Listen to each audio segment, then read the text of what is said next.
Bismillahirrahmanirrahim. Assalamualaikum warahmatullahi wabarakatuh. Perkenalkan, kami dari kelompok 1 akan mempresentasikan tentang obat penyakit hiperlipidemia dan obat hormonal dan kontrasepsi.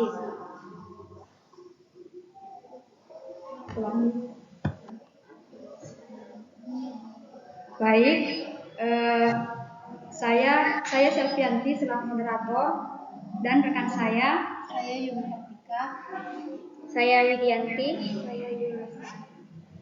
Baik, untuk mengefisienkan waktu, saya persilakan kepada rekan saya untuk membacakan materinya. Menurut American Heart Association, dislipidemia adalah kadar lemak yang tinggi dalam darah. Hiperlipidemia menunjukkan suatu kondisi kelebihan substansi lemak, yaitu lemak. Sebagian besar kolesterol dan trigliserida dalam darah. Hiperlipidemia dibagi menjadi 2 subkategori, yaitu hiperkolesterolemia dan hipertrigliserida. Adapun pada klasifikasi kadar lipid plasma terbagi menjadi 4. Yang pertama yaitu kolesterol total, kedua kolesterol LDL, ketiga kolesterol HDL, dan keempat trigliserida. Dapat dilihat dari tabel di samping.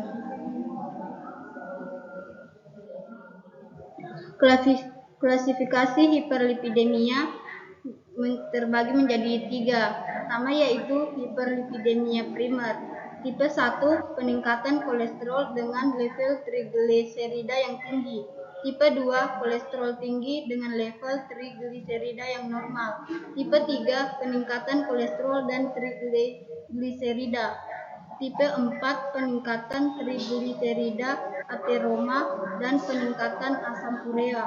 Adapun pada tipe 5, peningkatan trigliserida. Pada kedua yaitu hiperkolesterolemia. Hiperkolesterolemia didefinisikan sebagai kadar kolesterol plasma yang melebihi ambang batas normal. Yang ketiga yaitu hipertrigliseridemia. Hipertrigliseridemia yaitu adanya kadar obat yang tinggi.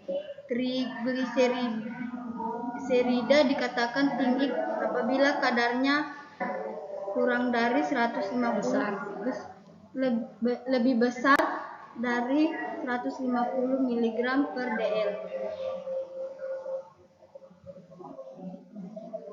Adapun pada tanda dan gejalanya, hiperlipidemia biasanya tidak terdeteksi dini sehingga baru ditemukan ketika evaluasi atau pemeriksaan penyakit aterosklerosis atau penyakit kardiovaskular. Tanda dan gejalanya yaitu santoma, santelasma, nyeri dada, nyeri perut, hepatosplenomegali, kadar kolesterol atau trigliserida tinggi, serangan jantung, obesitas, intoleransi glukosa, lesi merupakan jerawat pada sekujur tubuh, plak ateromatosus pada pembuluh darah arteri, arcus senilis, dan santomata. Dapat dilihat dari gambar di samping. Adapun pada patofisiologinya yaitu hiperkolesterolemia. Patofisiologinya yaitu kolesterol LDL normalnya bersirkulasi di dalam tubuh sekitar 2,5 hari. Kemudian berkaitan dengan reseptor LDL di sel-sel hati. Untuk kemudian endositosis, LDL dalam tubuh hilang dan sintesis kolesterol oleh liver disupresi oleh mekanisme HMG CoA reduktase. Pada kondisi hiperkolesterolemia familial, fungsi reseptor LDL terganggu atau bahkan hilang, sehingga LDL bersirkulasi di dalam darah lebih lama, yaitu 4,5 hari. Hal ini menyebabkan kenaikan kadar LDL darah, namun lipoprotein lainnya tetap normal. Pada mutasi dari APOP terjadi penurunan ikatan partikel LDL dengan reseptor, sehingga terjadi kenaikan kadar LDL. Pada patofisiologi hipertrigliseridemia dapat terjadi karena dua mekanisme.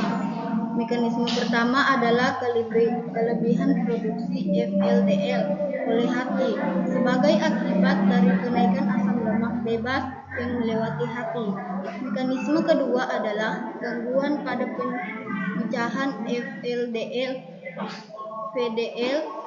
VLDL dan kilomikron oleh lipoprotein lipase.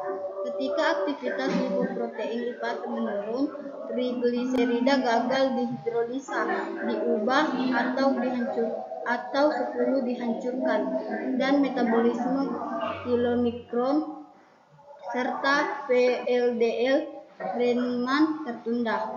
Dapat dilihat dari gambar berikut.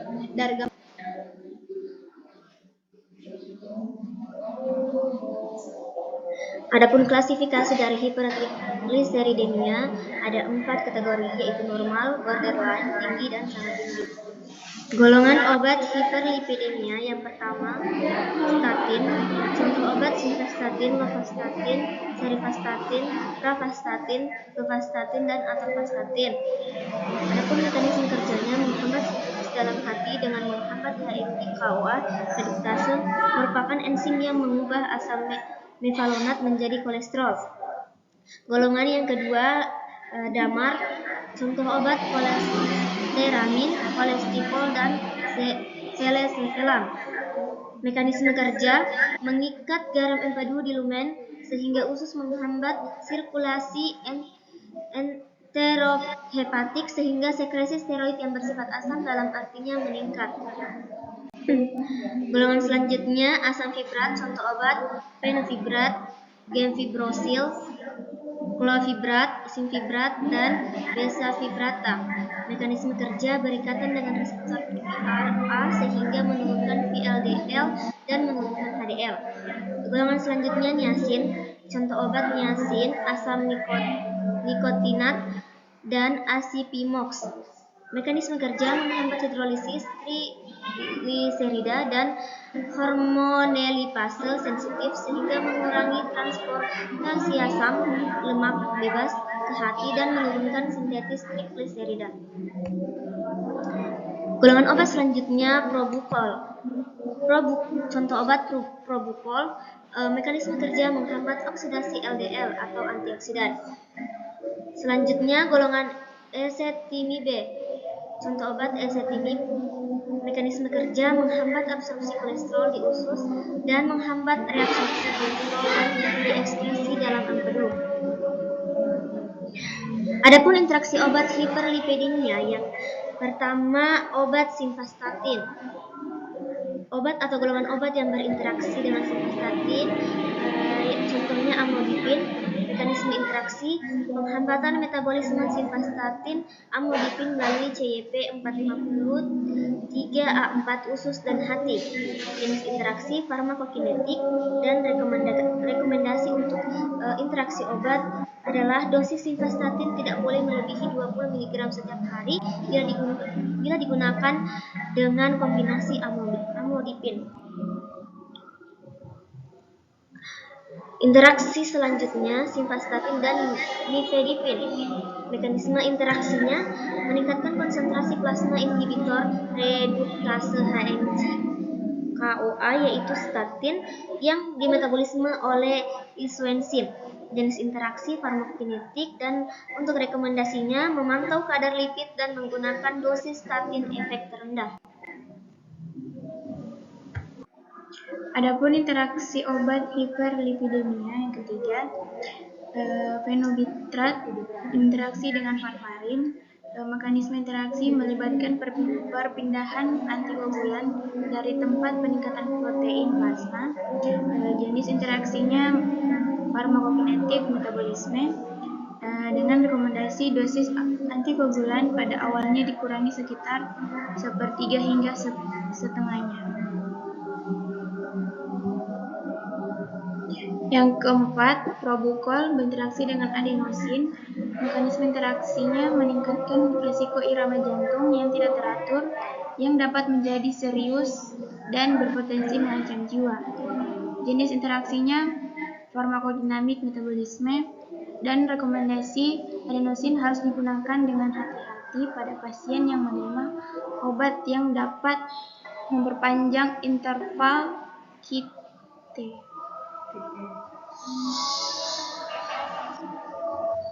Adapun yang kelima, ezetimibe berinteraksi dengan siklosporin. Mekanisme interaksi meningkatkan konsentrasi plasma ezetimibe. Jenis interaksi farmakodinamik dengan rekomendasi pantau kombinasi monitoring toksisitas obat. Sekian presentasi dari kelompok kami mengenai obat-obat lipidemia. Kami ucapkan banyak terima kasih. Wassalamualaikum warahmatullahi wabarakatuh.